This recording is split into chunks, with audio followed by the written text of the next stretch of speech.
Davey VTV, Davey V with you. Beautiful Saturday morning in Brighton, New York. And we're going for a little walk and talk, which I haven't done in a little bit. By the way, thank you to all the new subscribers. And been working on kind of, revamping, I guess is the right words to put it, to say it.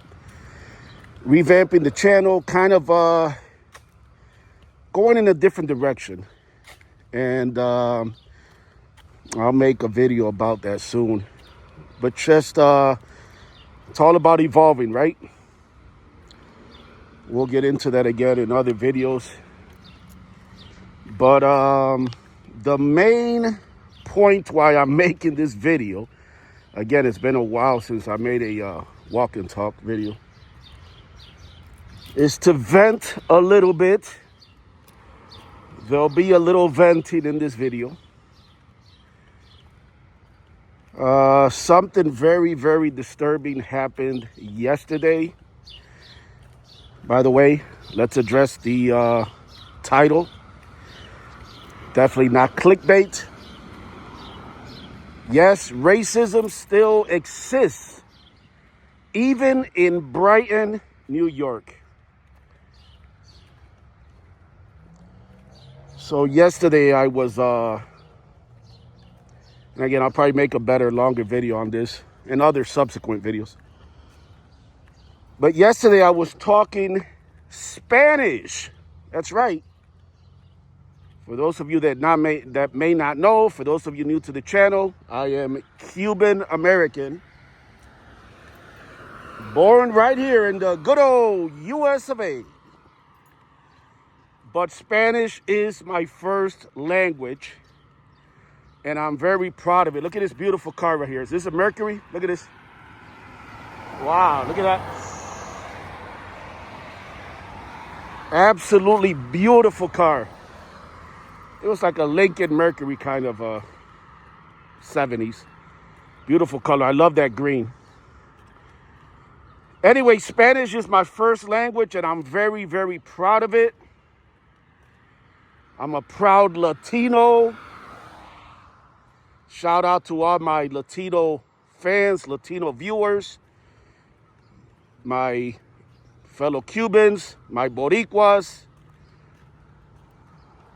Wherever you're from, shout out to all the Latino viewers, and of course, shout out to all the viewers. But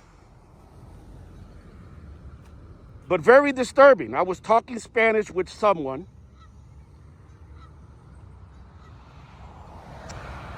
When a neighbor, an older Caucasian woman,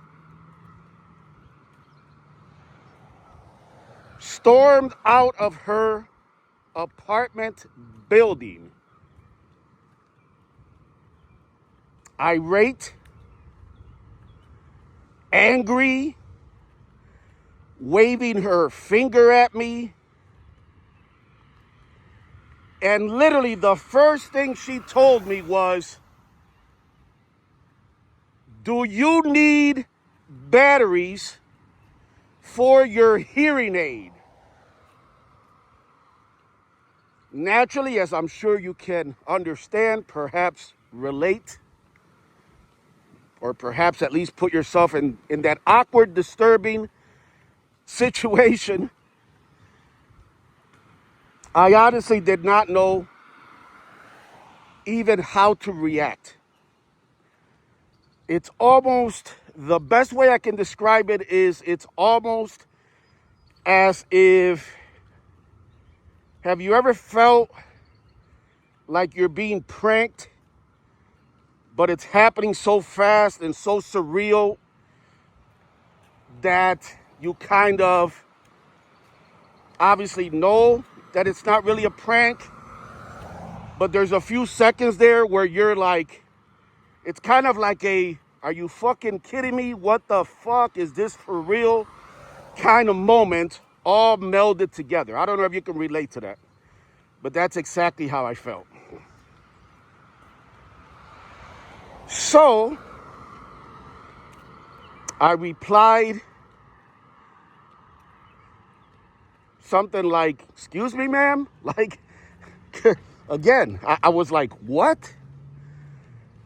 But I was being respectful, even though she was not. She was not.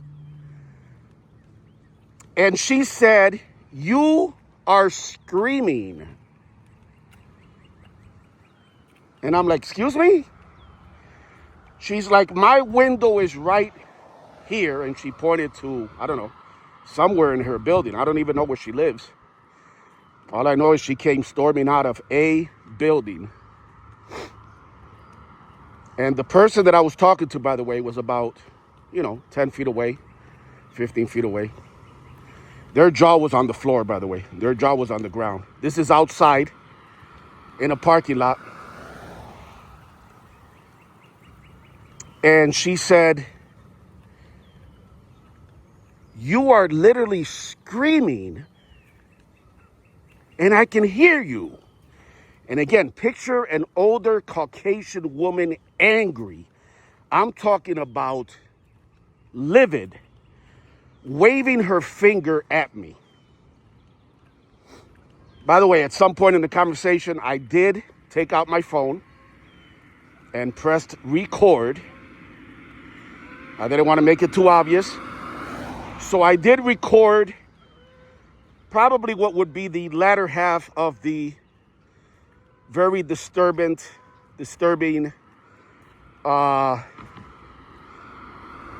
incident, let's call it, right?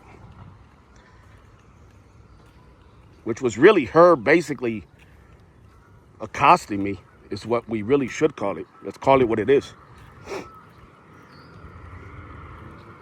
So I replied something like, "Ma'am, I'm talking to a friend here.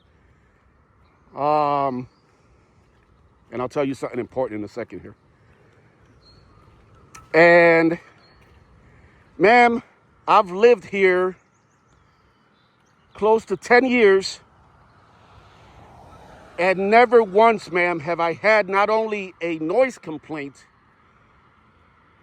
I didn't tell her this part about my kids, but by the way, for the record here, for this video, even when I was raising two boys as a single father,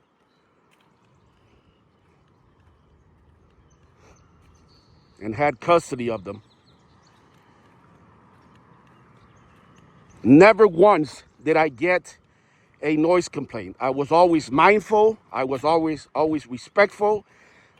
If the boys were wrestling and playing, John Cena and Rey Mysterio, jumping off the couch, pretending that the couch was the ropes of a ring, right? If you have kids, you can relate to that. I made sure that when the neighbor downstairs got home and I could hear her door opening, all monkey business ceased immediately. No more playing. I've always been mindful, even after the kids left and are now young adults doing their thing in the world, and I'm very proud of them, and I love my kids. Even after they left, I have been respectful and mindful. I'm the type of neighbor that when 9:30 p.m. rolls around, I make sure the volume on the TV is low. So I say all these things not to say that I'm perfect, because no one is. But I say these things to put it in the context that I've always been the type of person and the type of neighbor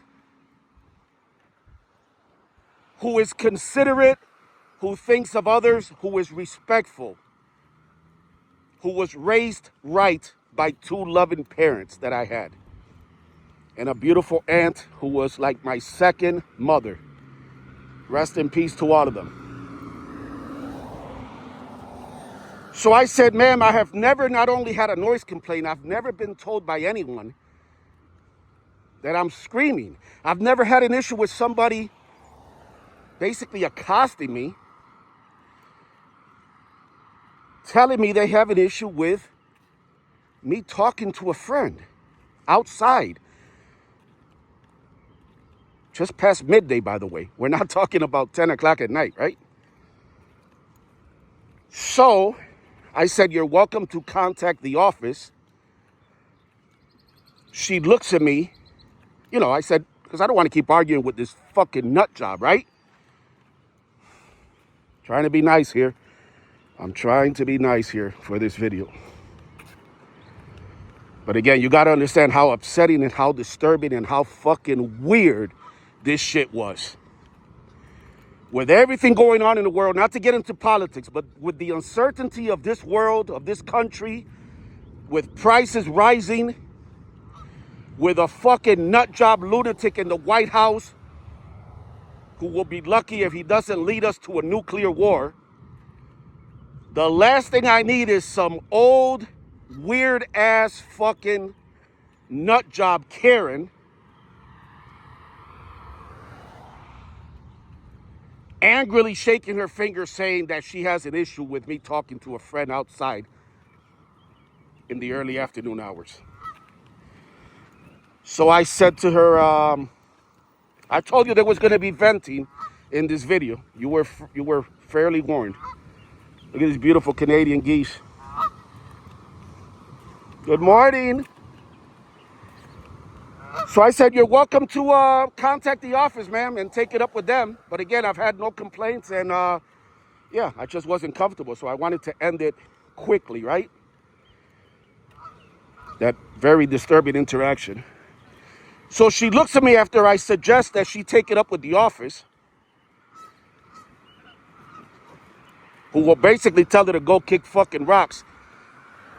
Because in 9 years, I've never been late. And during the pandemic, where millions of people who did not really need it, but took advantage of the system and of the health crisis, did not pay their rent, guess who paid their rent without missing a beat? That's right, yours truly. So I knew that the office was going to basically see her for what she is, a miserable Karen.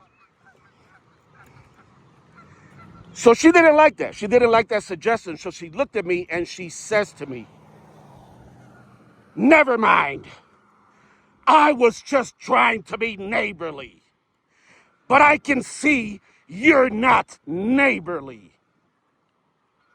And I'm not exaggerating the tone, guys. The only difference is in a more feminine, old, raspy voice. And she stormed off back into her building. So, Davey, why are you making this video? Because there's a Karen and some weirdo and there's crazy people everywhere. What do you want to do? That's life. I'm making it because racism still exists in Brighton, New York. You see, there's one key thing behind all this. There's one of my favorite buildings, the old abandoned asylum. If you follow Davey VTV and follow my videos, you've probably seen this building before, because I've featured it on countless videos. Anyways, to wrap this video up, because I've been venting, and by the way, and I mean this, thank you so much to each and every one of you, especially if you've stuck through the whole video. Because I'm going to be honest, this is probably more about me venting than anything, right? And I thank you for that. But I'll leave you with this.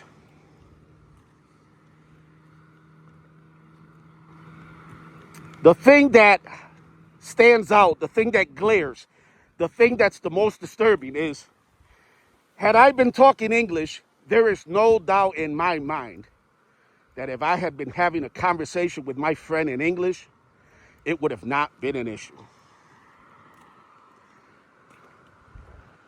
I'll drop the mic on that. And with a beautiful shot of this video, of this building, I tell you, racism still exists, even in Brighton, New York.